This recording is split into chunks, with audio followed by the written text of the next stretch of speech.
भगवान, आज हमार शादी हो गए। हम इनके घरे आली। हम अपने प्रेमी से वादा कैले रहनी कि चाहे कुछ भी हो जाए लेकिन हम अपने पति से सुहाग रात ना मनाई। हे भगवान, अब बहुत तो हुई देखा का होला। डर लगत हमके।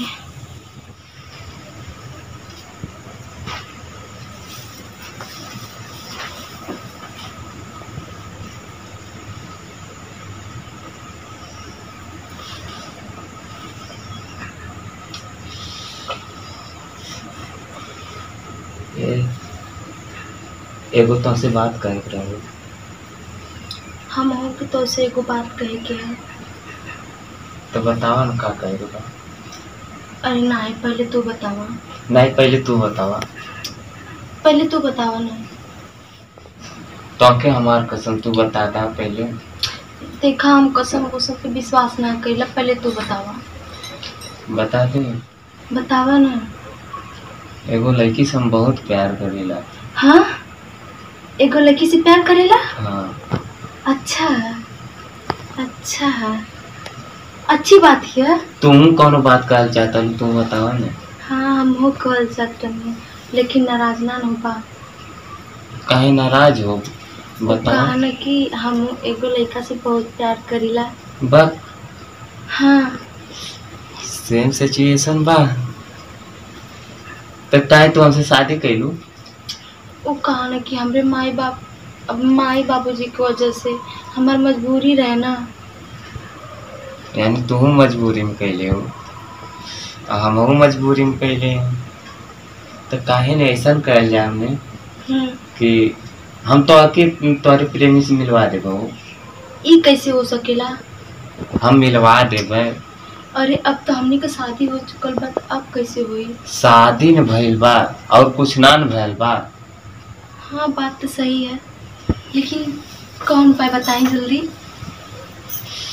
कौन उपाय? अब हमने पति पत्नी हो गए तो हमने कि क्यों बोली ना। हम तो के कहीं लिया जा सकती, लिया आ सकती, क्यों कुछ कह ना सकेला। हाँ, तो हम तो के मिलवा देबे। ये तो बहुत अच्छी बात है। अब जल्दी करी ना। तो आज कैसे हो जाए? आज ना नो। अब इतनी बार कैसे मिलवा दे बतावा। अब बिहान हुई तब न। लेकिन कहती आज हमने कितनों घर तो सुहाग रात है मनाए लेवल जाए। तो दिमाग खराब है का जो दिमाग लड़की से प्यार कर लो कि धोखा दे पा। अरे धोखा आजकल के जमाना ही हवे। वैसे भी हमने का बियाह भयल हो। तो हम धोखा ना दे सकीला उनके। अरे तू तो नाराज हो गई। हम तो मजाक करत रहनी है। इतना बड़ा मजाक करत रहा। अब इतनी तो होता जात रहा। ऐसा बात बोल देला कि हमरो मन करे लगा। चला आज हमार सुहाग रात। हम सही कहती, मजाक ना करती। चिवतियापा मतिन बात मत करा। जौन लड़का से प्यार कर लो के धोखा देबू हैं? अरे मना ला एक बार हमसे सुहाग रात। हम ना सुहाग रात मनाई बनाई। हमरा बस का नहीं। हम जौन लड़की से प्यार करेले बस वही के साथ हम कुछ कर अच्छा, सके। वो हमसे ज्यादा खूबसूरत है का? तब का उहे बस हमारे दिल के भावल जैसन भी है उहे हम भाव। हमरे संगे सुहाग रात चला मनाला। हम ना मनाई तोरे साथे सुहाग रात। हम और कौनो लड़की ना भावेले, बस हमके उहे भावेले जैसन भी है वो हमके हर तरह से भावेले। वही से हम प्यार सच्चा दिल से प्यार करेला और कौनो लड़की उनके साथ अच्छा, कुछ ना कर। हमहू ना सुंदर रही काहे ना हो, लेकिन तू हमके ना अच्छी लगत तू। बात साफ है। हम ना अच्छी है? नहीं, हमके तू ना अच्छी लगत। अच्छा, कौन खराबी हमरे में है? इधर देखा, कौन खराबी हमरे में है? तू हमके ना अच्छी लगत हूँ। लेकिन तू हमके अच्छा लगला। हम ना लगत ही। चला एक बार मना ला। एक बार का तो बात है। नहीं, हमरे बस का ना। प्लीज हमके छोड़ दा। बस हार गिला। मजाक करनी है, मरचा लगे लगल इतना तेज। तू मजाक करत हूँ तो का करते रही है? हम तो समझी न पौनी है। अच्छा, अपन मुँह देख ले रहा है। मजबूरी में तू सदियों कहीं नहीं, ऊपर से सुहाग रात मनाई ना। हमारे मुँह आप का हमरे मुँह आपकी मुँह देखा ले रही। और तू तो कहत रहा हमके कि हम सुंदर ना है। हम सुंदर ना ही।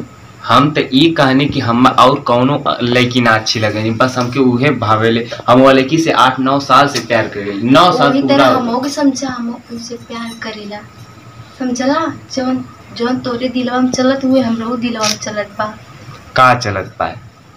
अरे एको छोड़ा, आज से हमने पति पत्नी ना दोस्त बन के रहल जाई। हाँ दोस्त बन के रह, ठीक ना? ठीक बा। ठीक है, चल उधर घुसुक के सुता। अरे तो का होगा, दोस्त सट के सुत ना सकीला का? नहीं इतना थुआ नहीं है दूर। अरे सुती अब हमनी दोस्त हई। ठीक बा। वैसे भी सिंदूर दान भी हमने एक भैल बा। तो का करी से नुकसान भइल बा, तो मजबूरी में भइल बा कुल चीज।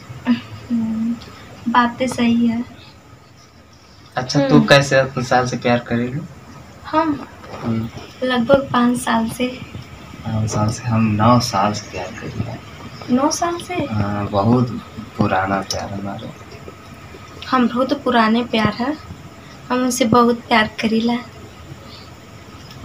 चला ठीक बा, बिन्ने तो के हम ले चल के मिलवा दे पाए। ठीक बा, भगवान करे तोरे ऐसे सबके पति मिले तो बहुत अच्छा हुआ। हमारी इतनी मदद करत हुआ, हम सोचले ना रही तू ऐसा होगा। अरे हम का बताई, भगवान करे कि तोहरे जैसन सबके मेहरारू मिले जौन कि अपने मर्दे के बात समझ सके, हर बात समझ सके। ठीक बा, चला सुतल नींद लागत। ठीक बा। Love you.